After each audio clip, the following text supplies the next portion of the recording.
कृष्ण भक्ति सार भाग 1 भक्ति की उत्पत्ति और श्री कृष्ण का स्वरूप।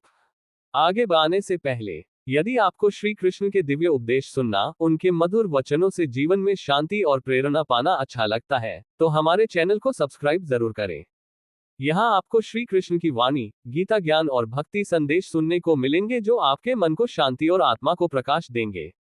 हर दिन प्रभु के उपदेशों से अपने जीवन को दिशा दें और उनके बताए मार्ग पर चलकर सच्चे सुख का अनुभव करें।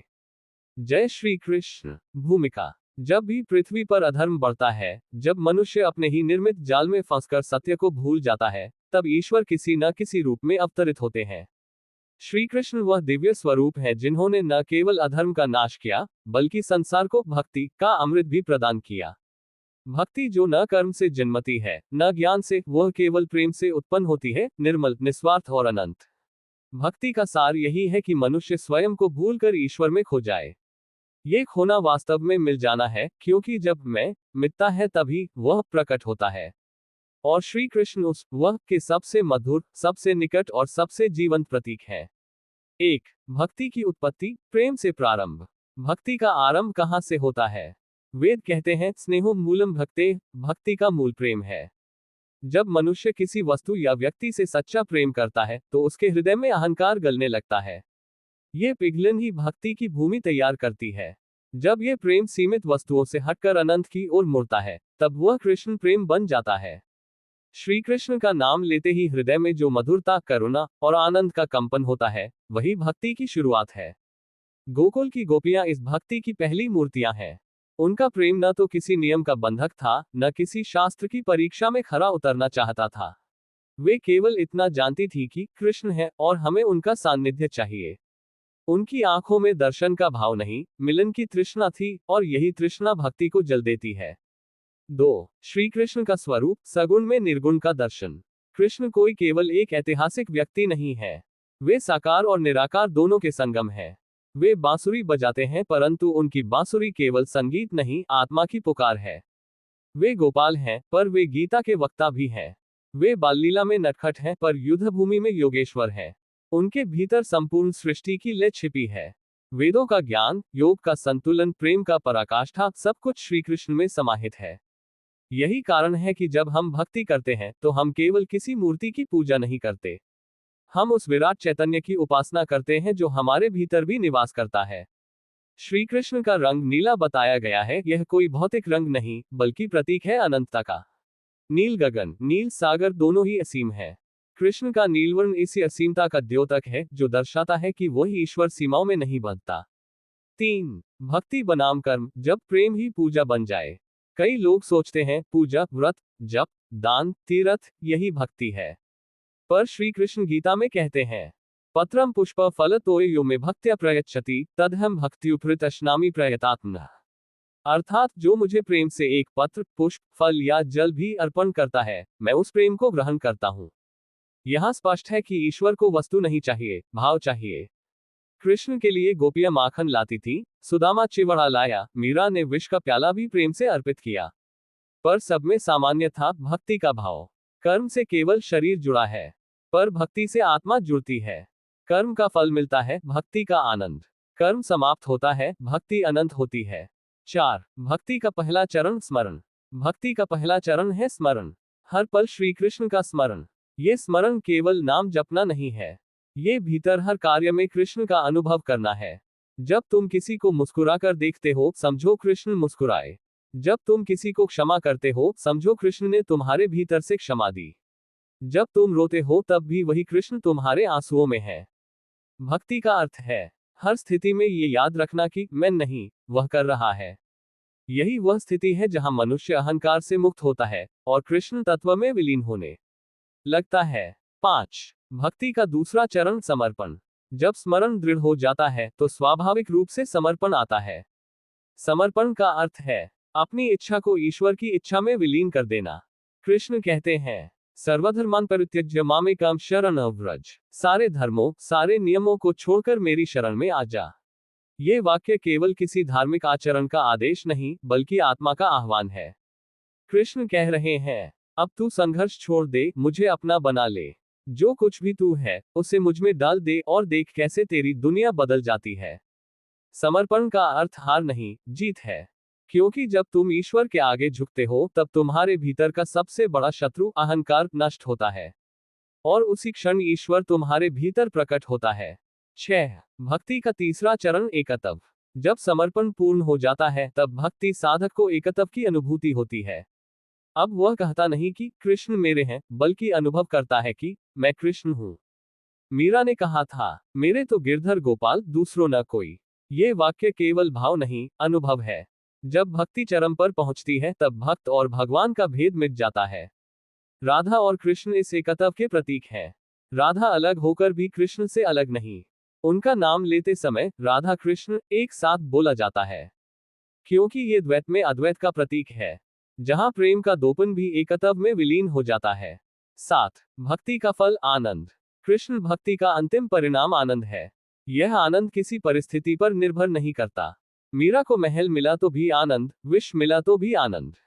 विदुर को झोपड़ी थी पर कृष्ण उसमें बैठकर खिचड़ी खा रहे थे। कृष्ण भक्त जानता है, जिसके साथ कृष्ण है उसके पास सब कुछ है। यह विश्वास ही उसे स्थिर करता है। भक्ति मनुष्य को भय से मुक्त करती है, क्योंकि वह जानता है अब जो कुछ होगा कृष्ण की इच्छा से होगा। 8. भक्ति की साधना। नाम, रूप, लीला। भक्ति 3 स्तंभों पर टिकी है, नाम, रूप और लीला। नाम स्मरण। कृष्ण नाम में अनंत शक्ति है। कहा गया है, नाम सुमिरी अनंत उपाय। जो केवल कृष्ण का नाम भी प्रेम से लेता है वह अपने हृदय को शुद्ध करता है। रूप दर्शन। कृष्ण का रूप ध्यान में रखना। नीलवर्ण पीतांबर, मुरलीधर, मोरपंख, कमल नेत्र। ये ध्यान केवल कल्पना नहीं, बल्कि मन के विकारों को सुंदरता में बदलने का साधन है। लीला चिंतन। कृष्ण की लीलाएं, बालपन की चंचलता, माखन चोरी, रासलीला, कुरुक्षेत्र का उपदेश, सब मनुष्य के जीवन के प्रतीक हैं। हर लीला का अर्थ है संसार में रहकर भी संसार से परे रहना। 9. कृष्ण और भक्त का संवाद। कृष्ण कहते हैं, जो जैसा मुझे भजता है मैं वैसा ही उसको फल देता हूं। गीता 4.11। भक्ति कोई एक मार्ग नहीं, वह अनंत मार्गों का संगम है। कृष्ण हर व्यक्ति को उसके भाव अनुसार स्वीकार करते हैं। यदि कोई उन्हें मित्र मानता है वे सखा बन जाते हैं। यदि कोई उन्हें पुत्र मानता है वे बालक बन जाते हैं। यदि कोई उन्हें स्वामी मानता है वे प्रभु बन जाते हैं। यदि कोई उन्हें प्रेमी मानता है वे प्रियतम बन जाते हैं। भक्ति में यह अद्भुत लचीलापन है। कृष्ण भक्त के हृदय में वही रूप धारण करते हैं जो उसके प्रेम के अनुकूल हो। 10. निष्कर्ष। भक्ति की जड़ में आत्मज्ञान। भक्ति का सार यही है, ज्ञान और प्रेम का मिलन। ज्ञान बिना प्रेम सूखा है और प्रेम बिना ज्ञान अंधा। कृष्ण भक्ति में ये दोनों मिल जाते हैं। जब भक्त जानता है कि कृष्ण सर्वत्र है और जब वह प्रेम से कहता है कृष्ण मेरे हैं, तो वही क्षण मुक्ति का क्षण बन जाता है। इस प्रथम भाग का सार। भक्ति प्रेम से उत्पन्न होती है। श्री कृष्ण सगुण निर्गुण दोनों का संगम है। स्मरण, समर्पण और एकत्व भक्ति के 3 चरण हैं। भक्ति का फल आनंद है और उसका मार्ग प्रेम है। कृष्ण भक्ति सार भाग 2। भक्त और भगवान का संबंध, प्रेम, विरह और मिलन की यात्रा। भूमिका। भक्ति के पथ पर चलने वाला हर साधक किसी न किसी क्षण यह अनुभव करता है कि वह ईश्वर से बहुत दूर है और यही दूरी उसे भीतर से जला देती है। ये जलन, ये तड़प, यही विरह कहलाती है। परंतु कृष्ण भक्ति का चमत्कार यही है कि जहां दूसरे लोग विरह में टूट जाते हैं वहीं कृष्ण भक्त विरह में खिल उठता है, क्योंकि कृष्ण का विरह भी उसी का प्रसाद है, उसी की कृपा है। राधा, मीरा, सूरदास, नंददास, विद्यापति, इन सभी ने उसी विरह को अमृत बना दिया। उनकी आंखों से आंसू गिरे पर उन आंसुओं से संसार को प्रेम का सागर मिल गया। इस भाग में हम उसी भक्त और भगवान के संबंध की यात्रा को समझेंगे, जहां प्रेम आरंभ होता है, विरह गहराता है और अंततः मिलन अनंत हो जाता है। 1. प्रेम का बीज। जब कृष्ण हृदय में उतरते हैं, कृष्ण से प्रेम अचानक नहीं होता, वह जन्मजन्मांतर की साधना का परिणाम होता है। कृष्ण स्वयं कहते हैं, बहुना जन्मांते ज्ञानवान मां प्रपद्यते, अर्थात अनेक जन्मों के बाद ज्ञानी व्यक्ति अंततः मेरी शरण में आता है। जब हृदय में प्रथम बार कृष्ण का नाम गूंजता है तो मन में एक मीठी सी बेचैनी उठती है। कुछ छूट गया है, कुछ खोजा जाना है। यही कृष्ण पिपासा भक्ति का बीज है। ये बीज तब अंकुरित होता है जब साधक कृष्ण के रूप, नाम और लीलाओं में रम जाता है। धीरे धीरे संसार के आकर्षण फीके पड़ने लगते हैं। भक्त को लगता है कि कोई अदृश्य शक्ति उसे बुला रही है। जैसे गोकुल की गोपियां रात्रि में रास के लिए बुलावा सुनती थीं। आओ, वृंदावन में तुम्हारे लिए बांसुरी बज रही है। 2. विरह, भक्ति का अग्निकुंड। जब प्रेम बढ़ता है तब एक दिन वह विरह में बदल जाता है। कृष्ण का ये स्वभाव ही है कि वे अपने भक्त को प्रेम में पकाते हैं। कभी पास आकर मुस्कुराते हैं, कभी दूर जाकर मौन हो जाते हैं। मीरा कहती है, मने चाकर राखो जी महारे साइया, दरस बिना दुख पावु जी महारे साइया। विरह में मनुष्य अपने भीतर उतरता है। वह बाहर खोजते खोजते थक जाता है और तब उसे एहसास होता है, कृष्ण मुझसे अलग नहीं है, वे मेरे भीतर ही हैं। कृष्ण का विरह कोई दंड नहीं है, वह जागृति है। वह आत्मा को झकझोरता है ताकि वह अपने मूल को पहचान सके। गोपियां कहती थीं, कृष्ण हमारे पास नहीं है, पर उनका नाम हमारे हृदय में बस गया है। अब शरीर राधा है, पर आत्मा कृष्णमय हो चुकी है। विरह का अर्थ है ईश्वर की अनुपस्थिति में भी उसकी उपस्थिति को महसूस करना। यही वह क्षण है जब प्रेम साधारण से उठकर भक्ति बन जाता है। 3. राधा कृष्ण, प्रेम और भक्ति का परम प्रतीक। राधा और कृष्ण का संबंध संसार के किसी अन्य संबंध जैसा नहीं है। ये केवल प्रेम नहीं, आत्मा और परमात्मा का संवाद है। राधा का जीवन यही घोषणा है कि प्रेम में कोई स्वामित्व नहीं होता। राधा कभी कृष्ण से यह नहीं कहती तुम मेरे हो, वे केवल इतना कहती हैं मैं तुम्हारी हूं। ये भक्ति का सर्वोच्च रूप है, जहां प्रेम में मेरा मिट जाता है और केवल तेरा शेष रह जाता है। कृष्ण ने राधा से विवाह नहीं किया, क्योंकि विवाह सामाजिक होता है, पर प्रेम आत्मिक। राधा ने कभी प्रश्न नहीं किया, क्योंकि उन्हें ज्ञात था कृष्ण का जाना भी एक लीला है। कृष्ण भक्ति का सार यही है, प्रेम में कोई अपेक्षा नहीं, केवल अर्पण है। राधा का प्रेम यही सिखाता है कि ईश्वर को पाने से बड़ा सुख है उसे खोकर भी उसमें डूबे रहना। 4. मीरा का कृष्ण, समर्पण की चरमावस्था। मीरा कृष्ण को केवल पूजती नहीं थी, वे उन्हें जीती थी। उनके लिए कृष्ण कोई मंदिर की मूर्ति नहीं, बल्कि हर सांस का साथी थे। मीरा ने कहा, पायो जी मैंने राम रतन धन पायो। जब समाज ने उन्हें रोका, अपमान किया, तो उन्होंने कहा, मीरा के प्रभु गिरधर नागर, हरि के नाम पे जी लून। मीरा के जीवन में संसार ने जो भी दिया, वह त्याग, तिरस्कार और विष था। पर भक्ति का कमाल यह है कि उन्होंने विष को भी अमृत बना लिया, क्योंकि वे जानती थी कृष्ण ने जो दिया है उसमें भी प्रेम छिपा है। मीरा की भक्ति सिखाती है, भक्त को ईश्वर से प्रसाद चाहिए, पुरस्कार नहीं। जो कुछ भी आता है वो उसकी इच्छा है, और वही सर्वोत्तम है। 5. सूरदास, अंधत्व में दिव्यता का दर्शन। सूरदास की आंखें बंद थीं, पर उनकी आत्मा ने कृष्ण को देखा। उन्होंने लिखा, मैं तो गोविंद नाम ले, ऊंची जगत री बात। उनकी भक्ति में बालक कृष्ण का रूप झलकता है। वह नटखट, चंचल पर मासूम है। सूरदास कहते हैं, कृष्ण की हर लीला में ईश्वर का अद्भुत रहस्य छिपा है। बाल रूप हमें ये सिखाता है कि ईश्वर सबसे पहले प्रेम चाहता है, भय नहीं। सूरदास ने अपने अंधत्व को भी आशीर्वाद माना, क्योंकि वह कहते थे, अगर आंखें होती तो मैं संसार को देखता, अब जब आंखें बंद हैं तो केवल कृष्ण को देखता हूं। ये भक्ति का दूसरा स्वरूप है, जहां दुख भी अनुग्रह बन जाता है। 6. प्रेम का रहस्य, जब देने में ही पाना है। कृष्ण कहते हैं, यत्करोषि यदश्नासि यज्जुहोषि ददासि यत् यत्तपस्यसि कौन्तेय तत्कुरुष्व मदर्पणम। अर्थात जो कुछ भी तुम करते हो, खाते हो, देते हो या तप करते हो, सब मुझे अर्पित करो। भक्ति का सार यही है, जो कुछ है वह कृष्ण का है, तब देने में हानि नहीं होती, क्योंकि देने वाला भी वही है, पाने वाला भी वही है। जब मनुष्य इस रहस्य को समझ लेता है, तो वह जीवन को पूजा बना देता है। वह काम करता है, पर काम में भक्ति होती है। वह बोलता है, पर शब्दों में कृष्ण का नाम होता है। वह चलता है, पर हर कदम वृंदावन की ओर होता है। 7. विरह से मिलन तक, आत्मा की यात्रा। विरह केवल दर्द नहीं, वह आत्मा की यात्रा है। साधक पहले बाहरी कृष्ण को खोजता है, मूर्ति में, मंदिर में, कथा में, संगीत में। पर धीरे धीरे उसे एहसास होता है कि कृष्ण बाहर नहीं, भीतर है। जब यह अनुभव दृढ़ होता है, तो विरह का अंत होता है और मिलन प्रारंभ होता है। यह मिलन भौतिक नहीं, आध्यात्मिक है, जहां आत्मा और परमात्मा का संगम होता है। मीरा ने कहा, लोग कहे मीरा भाई बावरी, मीरा कहे जग बावरा। संसार जिसे पागलपन समझता है, वह वास्तव में ईश्वर की निकटता है। जब भक्त कृष्ण में डूब जाता है, तो उसका अस्तित्व समाप्त हो जाता है। अब वह कहता है, मैं नहीं, केवल कृष्ण हूं। यही भक्ति की पूर्णता है। 8. भक्त और भगवान का अद्भुत खेल। कृष्ण और भक्त के बीच एक अद्भुत लीला चलती है। कभी कृष्ण छिप जाते हैं ताकि भक्त उन्हें और पुकारे, कभी वे दर्शन देते हैं ताकि प्रेम बढ़े। भक्ति का ये खेल किसी परीक्षा जैसा नहीं है, ये प्रेम का विस्तार है। जैसे माँ अपने बच्चे को छिपकर पुकारती है ताकि बच्चा दौड़कर उसे खोजे, वैसे ही कृष्ण अपने भक्त के साथ खेलते हैं। जब भक्त थक जाता है, कृष्ण मुस्कुराकर कहते हैं, मैं तो यही था, तूने खुद को खो दिया था। 9. भक्ति की परिपक्वता, संतोष और आनंद। जब भक्ति परिपक्व हो जाती है, तो भक्त को न तो ईश्वर से कुछ मांगना रहता है, न कुछ खोने का भय।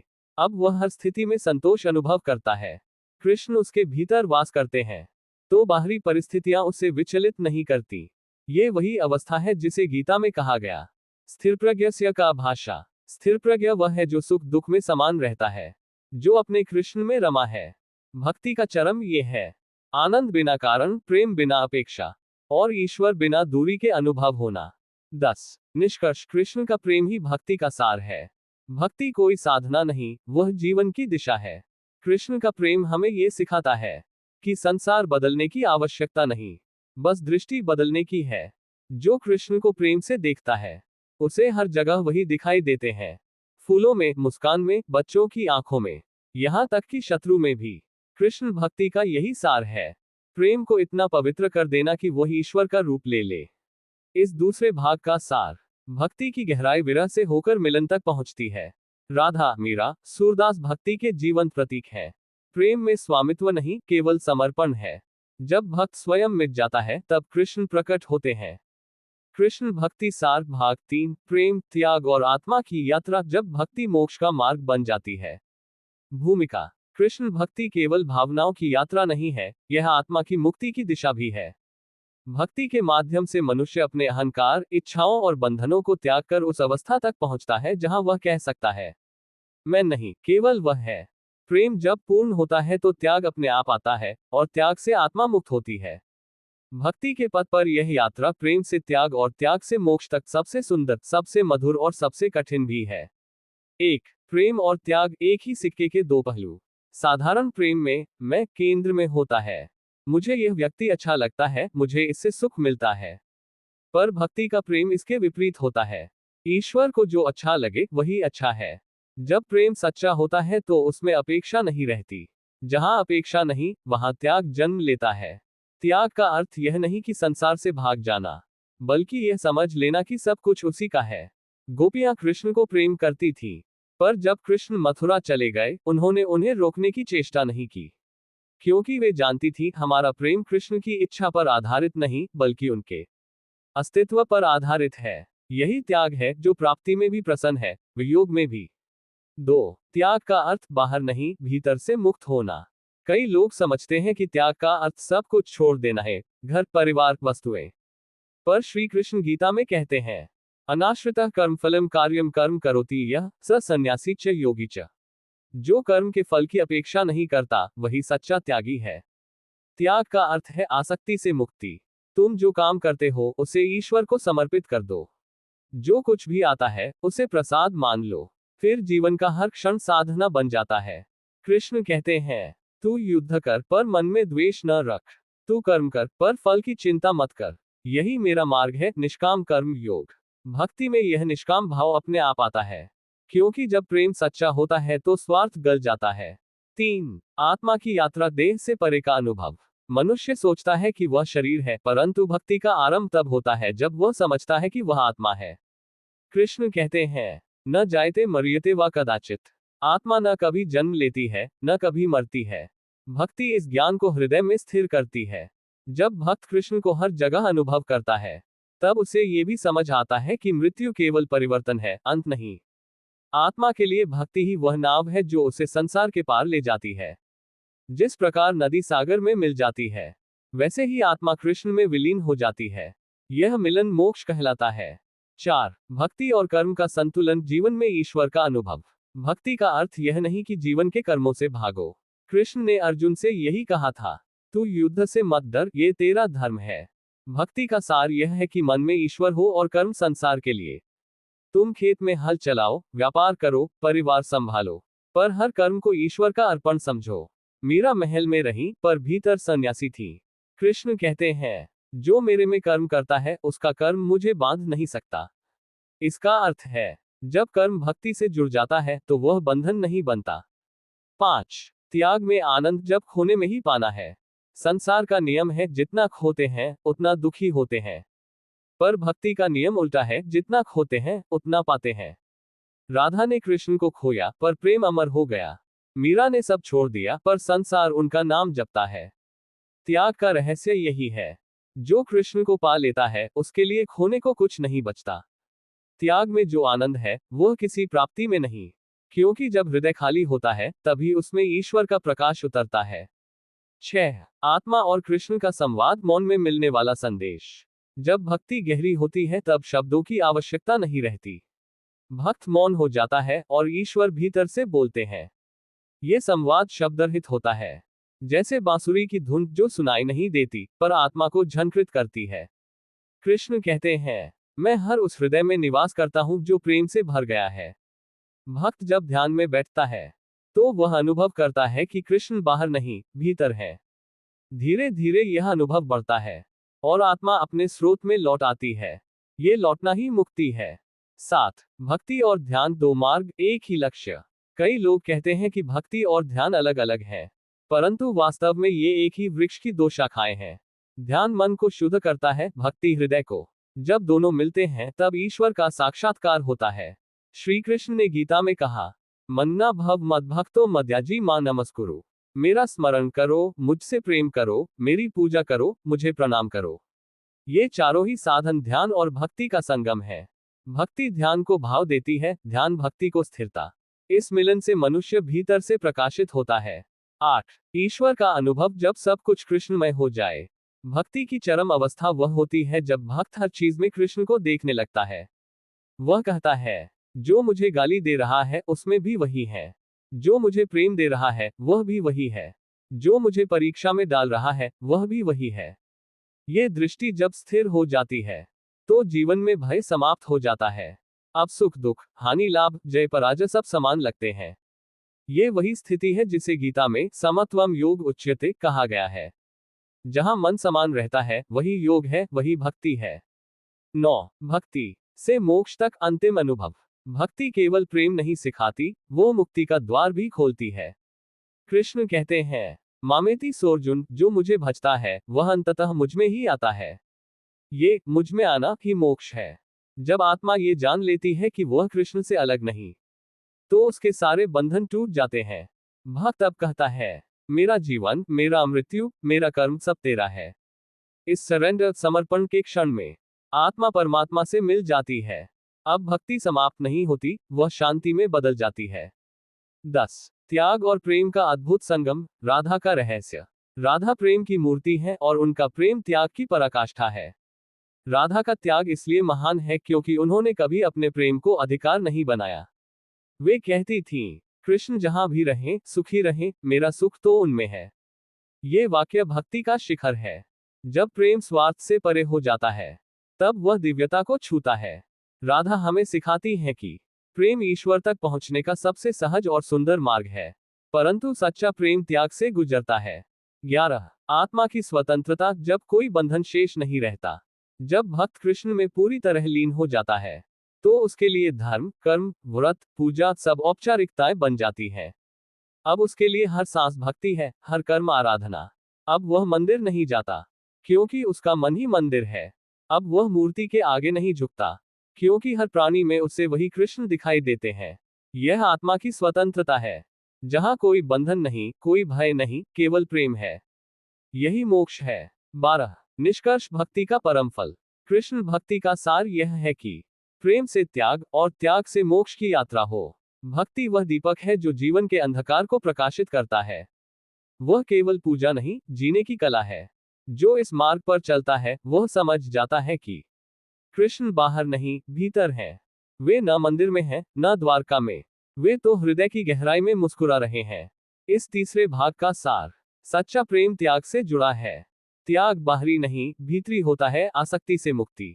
भक्ति आत्मा को मुक्त करती है और वही मोक्ष है। कृष्ण भक्ति जीवन को पूजा बना देती है। कृष्ण भक्ति सार भाग 4, गीता ज्ञान और कर्म भक्ति का संतुलन। श्री कृष्ण की वाणी का सबसे दिव्य स्वरूप भगवद गीता में प्रकट होता है। ये केवल युद्धभूमि का उपदेश नहीं, बल्कि जीवन के कर्म, ज्ञान और भक्ति का समन्वय है। जब अर्जुन मोह और शंका में डूबे हुए थे, तब श्री कृष्ण ने जो कहा वह केवल उस युग के लिए नहीं, बल्कि हर उस युग के लिए है जहां मनुष्य अपने कर्तव्य और आत्मा के बीच उलझ जाता है। गीता में श्री कृष्ण ने दिखाया कि कर्म और भक्ति विरोधी नहीं, बल्कि दोनों मिलकर जीवन का संतुलन बनाते हैं। भक्ति बिना कर्म अधूरी है और कर्म बिना भक्ति निस्वाद है। यही कर्म भक्ति का संतुलन श्री कृष्ण का चौथा और अत्यंत गूढ़ संदेश है। अर्जुन की दुविधा, हर मनुष्य की दुविधा। जब कुरुक्षेत्र का रण आरंभ होने वाला था, अर्जुन ने अपने धनुष को नीचे रख दिया। उसका हृदय दया से भर गया। हे माधव, मैं अपने ही बंधुजनों को कैसे मारूं? इस युद्ध से क्या मुझे सुख मिलेगा? ये प्रश्न केवल अर्जुन का नहीं, हर मनुष्य का है जो अपने कर्तव्य और भावना के बीच फंस जाता है। श्री कृष्ण मुस्कुराए, क्योंकि वे जानते थे कि अर्जुन का मोह किसी बाहरी युद्ध से बड़ा है। वह अपने मन के युद्ध में हार रहा था। कृष्ण ने कहा, कर्मण्येवाधिकारस्ते मा फलेषु कदाचन, अर्थात तेरा अधिकार केवल कर्म करने में है, फल पर नहीं। यह एक वाक्य नहीं, जीवन का सूत्र है। कृष्ण का यही ज्ञान कर्म भक्ति की जड़ है। कर्म का अर्थ निस्वार्थ सेवा। कृष्ण ने स्पष्ट कहा कि सच्चा कर्म वही है जो निस्वार्थ हो, जिसमें न अहंकार हो, न फल की लालसा। भक्ति का भी यही स्वरूप है, प्रेम बिना स्वार्थ। अतः जब मनुष्य अपने कर्म को प्रेमपूर्वक करता है, तो उसका हर कार्य भक्ति बन जाता है। एक किसान जब अपने खेत में बीज बोता है, वह जानता है कि बारिश ईश्वर के हाथ में है, पर वह बीज तो बोता ही है। यही भक्ति का कर्म है, जो कार्य बिना शिकायत, बिना भय और बिना स्वार्थ के किया जाए, वही कर्मयोग है। ज्ञान और भक्ति का मिलन। गीता कहती है, सर्वम कर्माखिलम पार्थ ज्ञाने परिसमाप्यते, अर्थात सब कर्म अंततः ज्ञान में विलीन हो जाते हैं। ज्ञान बिना भक्ति सूखा है और भक्ति बिना ज्ञान अंधा। ज्ञान से भक्ति दिशा पाती है और भक्ति से ज्ञान को हृदय। कृष्ण ने अर्जुन को यही सिखाया कि केवल उपदेश या पूजा से नहीं, बल्कि ज्ञान और प्रेम के संगम से ही आत्मा जागृत होती है। जब मनुष्य ये जान लेता है कि मैं ये शरीर नहीं, ये कर्म करने वाला केवल एक साधन हूं, तब उसका हर कर्म पूजा बन जाता है। फिर खेत जोतना भी साधना है, सेवा करना भी भक्ति है, और सांस लेना भी ध्यान है। समर्पण कर्म का हृदय। कृष्ण ने गीता में बार बार कहा, मामेकम शरणं व्रज, अर्थात सब कुछ छोड़कर मेरी शरण में आ जा। समर्पण का अर्थ यह नहीं कि कर्म छोड़ दिया जाए, यह तो कर्म में ईश्वर की उपस्थिति को स्वीकार करना है। जब हम कहते हैं, हे कृष्ण, जो कुछ मैं कर रहा हूं वह तेरे लिए है, तो वही कर्म पूजा बन जाता है, वह भक्ति बन जाता है। समर्पण वह क्षण है जब मनुष्य ये जान लेता है, कर्ता मैं नहीं, वही है। और यह भाव ही कर्म और भक्ति का अद्भुत संतुलन है। योग का सार कर्म में भक्ति। गीता का एक नाम योग शास्त्र भी है, क्योंकि इसमें संयोग का रहस्य छिपा है। योग का अर्थ है जोड़ना। जब भक्ति और कर्म जुड़ जाते हैं, तब जीवन योगमय बन जाता है। कृष्ण कहते हैं, योगस्थ कुरु कर्माणि, अर्थात योग में स्थित होकर कर्म कर। इसका अर्थ है, कर्म करते हुए मन का संतुलन बनाए रखो। सफलता या असफलता, लाभ या हानि, इनसे मन विचलित न हो। ये स्थिति ही कर्म भक्ति संतुलन है। राधा का कर्म और भक्ति का रहस्य। लोग राधा को केवल प्रेमिका मानते हैं, परंतु राधा की सबसे बड़ी पहचान है कर्मयोगिनी। उन्होंने भक्ति को केवल भाव में नहीं, जीवन में उतारा। व्रज की हर गोपी अपने कामों में लीन रहती थी, पर मन कृष्ण में रमता था। उनका मथना, दूध निकालना, फूल सजाना, सब भक्ति थी। राधा ने सिखाया कि भक्ति का अर्थ काम छोड़ना नहीं, बल्कि काम को ईश्वर से जोड़ देना है। जीवन के 3 सूत्र गीता का व्यवहारिक ज्ञान। स्वधर्म, जो भी कार्य ईमानदारी और प्रेम से किया जाए, वही धर्म है। कृष्ण ने कहा, श्रेयान स्वधर्मो विगुणः परधर्मात् स्वनुष्ठितात्, अर्थात अपने धर्म में कमी हो तो भी वह दूसरों के धर्म से श्रेष्ठ है। निष्काम कर्म, परिणाम की चिंता न करना ही भक्ति है। जो अपने कर्तव्य को प्रेम पूर्वक निभाता है, वही ईश्वर का सच्चा सेवक है।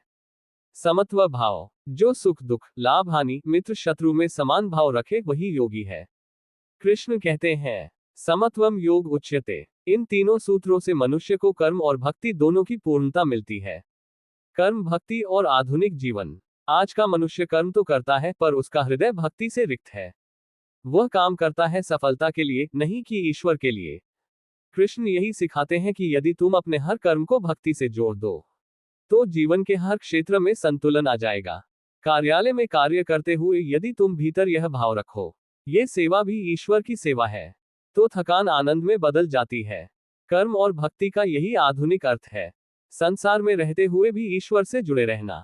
शांति का रहस्य। कृष्ण कहते हैं, त्यागने के अमृतत्व मानुष्य, अर्थात त्याग से ही अमृतत्व प्राप्त होता है।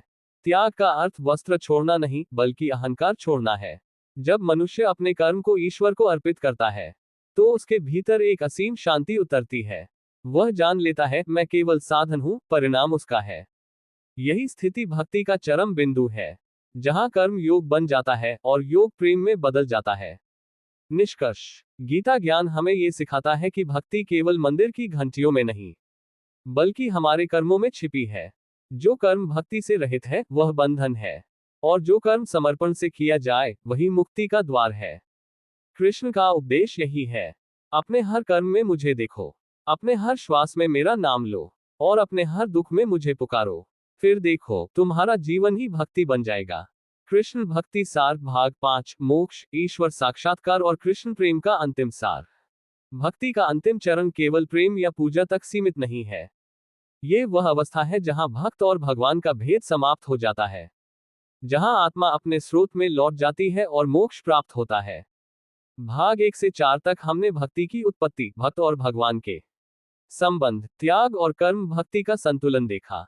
अब हम उस अंतिम अनुभूति की ओर बढ़ेंगे जब भक्ति मोक्ष और ईश्वर साक्षात्कार में परिणत होती है। मोक्ष का अर्थ और भक्ति का लक्ष्य। मोक्ष का शाब्दिक अर्थ है बंधनों से मुक्ति, परंतु भक्ति में मोक्ष केवल आत्मा का स्वतंत्र होना नहीं, बल्कि कृष्ण में विलीन होना है। कृष्ण कहते हैं, मामेति सोर्जुन, अर्थात जो मुझे भजता है, वह अंततः मुझ में समा जाता है। यह विलीनता बाहरी जगत से भिन्न है। ये वह अवस्था है जहां हृदय, मन और आत्मा पूरी तरह कृष्ण में डूब चुके होते हैं। अब न प्रेम में आशा बचती है, न विरह का दर्द, सिर्फ अमर आनंद और शाश्वत शांति रहती है। भक्त का अंतिम अनुभव। भक्ति का अंतिम अनुभव केवल दृष्टि से नहीं, बल्कि अंतर्मन की अनुभूति है। भक्त कहता है, मैं नहीं, केवल कृष्ण हूं। हर प्राणी में वही है, हर घटना में वही है। सुख दुख का कोई अर्थ नहीं, सब वही है। ये स्थिति अत्यंत सुखद और रहस्यमय है। यहाँ कोई भेदभाव नहीं, कोई द्वंद्व नहीं, केवल अनंत प्रेम और प्रकाश है। यही भक्ति का परमफल है। भक्ति और ज्ञान का संगम। जैसे ज्ञान से मन स्थिर होता है, वैसे भक्ति से हृदय को शांति मिलती है। जब दोनों मिलते हैं, तब भक्त संपूर्ण होता है। संतों ने इसे ऐसे व्यक्त किया, जो भक्त भी है और ज्ञानी भी, वही मोक्ष को पाता है। जो केवल ज्ञानी है, वह चिंतन में खो जाता है। जो केवल भक्त है, वह भाव में डूब जाता है। इसलिए गीता में कहा गया है, ज्ञान, कर्म और भक्ति का संयोग ही जीवन का सर्वोत्तम मार्ग है। यह मार्ग जीवन को केवल कर्मशील बनाता है, साथ ही हृदय को अमर आनंद और ईश्वर साक्षात्कार से भर देता है। प्रेम का चरम बिंदु। भक्ति प्रेम है, और प्रेम का चरम बिंदु विलीनता है। राधा और कृष्ण, मीरा और कृष्ण, सूरदास और कृष्ण, सभी ने यही अनुभव किया। विरह और मिलन की यात्रा प्रेम को इतना शुद्ध कर देती है कि अब प्रेम में मैं और तू का भेद ही समाप्त हो जाता है। सिर्फ अमर कृष्ण प्रेम शेष रहता है। मीरा कहती है, सांसें मेरी तेरी, जीवन मेरा तेरा, मृत्यु मेरी भी तेरी। ये भक्ति का अंतिम स्वरूप है, जहां प्रेम त्याग बन जाता है और त्याग मोक्ष। संसार में रहते हुए मोक्ष। भक्ति केवल सन्यासियों के लिए नहीं। कृष्ण कहते हैं, जो मनुष्य अपने हृदय में मुझे रखता है, वह घर में भी, बाजार में भी, युद्ध में भी मुक्त है। मोक्ष का अर्थ केवल शरीर का न होना नहीं, बल्कि मन की स्वतंत्रता है। जब मन ईश्वर से बंधा होता है, तो संसार का कोई भार उसे विचलित नहीं कर सकता। ये स्थिति आधुनिक जीवन में भी संभव है, जब हम अपने कर्म को ईश्वर को समर्पित कर दें और प्रेम से भरा जीवन जिएं। संतों का संदेश। संतों ने भक्ति के अंतिम अनुभव को कई रूपों में व्यक्त किया। 1. सूरदास। अंधे होने पर भी कृष्ण को देखा और उनका जीवन केवल उनका नाम बन गया। 2. मीरा। सब कुछ त्यागा, पर कृष्ण में पूरी तरह रम गई। 3. राधा। प्रेम और विलीनता का चरम प्रदर्शन, कृष्ण के बिना भी कृष्ण में रमन। इन सभी ने यही सिखाया, भक्ति का अंतिम लक्ष्य केवल ईश्वर साक्षात्कार है। भक्ति और मोक्ष का चक्र। भक्ति की यात्रा 4 चरणों से गुजरती है। 1. प्रेम, हृदय में ईश्वर के प्रति आकर्षण और तड़प। 2. विरह, ईश्वर की अनुपस्थिति में भी उसकी उपस्थिति अनुभव करना। 3. समर्पण और त्याग, कर्म और अहंकार को ईश्वर के लिए छोड़ देना। 4. विलीनता, मोक्ष, अंततः आत्मा का कृष्ण में समाहित होना। ये चक्र हर भक्त के जीवन में विभिन्न रूपों में घटता है। जो इसे समझ लेता है वह जीवन में शाश्वत आनंद और शांति प्राप्त करता है। भक्ति का सार शब्दों से परे। भक्ति का सार शब्दों में व्यक्त करना कठिन है। ये केवल अनुभव किया जा सकता है। ये किसी मंदिर की घंटियों में नहीं, न किसी मंत्र पाठ में, न किसी पूजा में, बल्कि हृदय में स्थायी प्रेम, त्याग और समर्पण में है। जब भक्त कहता है, मैं नहीं, केवल तू है, तो वह शब्दों से परे ईश्वर साक्षात्कार में पहुंच जाता है। आधुनिक जीवन में भक्ति। आज के समय में भक्ति का अर्थ केवल पूजा पाठ या संन्यास नहीं। ये जीवन के हर कार्य में ईश्वर का अनुभव करना है। कार्यालय में काम करते समय भक्ति, परिवार और समाज में सेवा करते समय भक्ति, कठिनाइयों में धैर्य और प्रेम रखते समय भक्ति। जब जीवन इस दृष्टि से जिया जाए तो हर क्षण ईश्वर का दर्शन है और हर कर्म पूजा है। निष्कर्ष, कृष्ण भक्ति का अंतिम सार यही है। 1. प्रेम से प्रारंभ होती है। 2. विरह और त्याग से शुद्ध होती है। 3. कर्म और भक्ति के संतुलन से स्थिर होती है। 4. अंततः मोक्ष और ईश्वर साक्षात्कार में परिवर्तित हो जाती है। श्री कृष्ण कहते हैं, जो मुझे भजता है उसके जीवन में सुख, शांति और अनंत आनंद स्वतः प्रवेश करता है और अंततः वह मेरे भीतर विलीन हो जाता है। भक्ति केवल पूजा या आराधना नहीं है, ये जीवन को ईश्वर से जोड़ने का सर्वोच्च मार्ग है। जिसने इसे अपनाया वह संसार के बंधनों से मुक्त हो गया। जिसने इसे सीखा वो हर परिस्थिति में शांति, प्रेम और आनंद अनुभव करता है। समापन। ये पांचों भागों का कृष्ण भक्ति सार पूर्ण हुआ।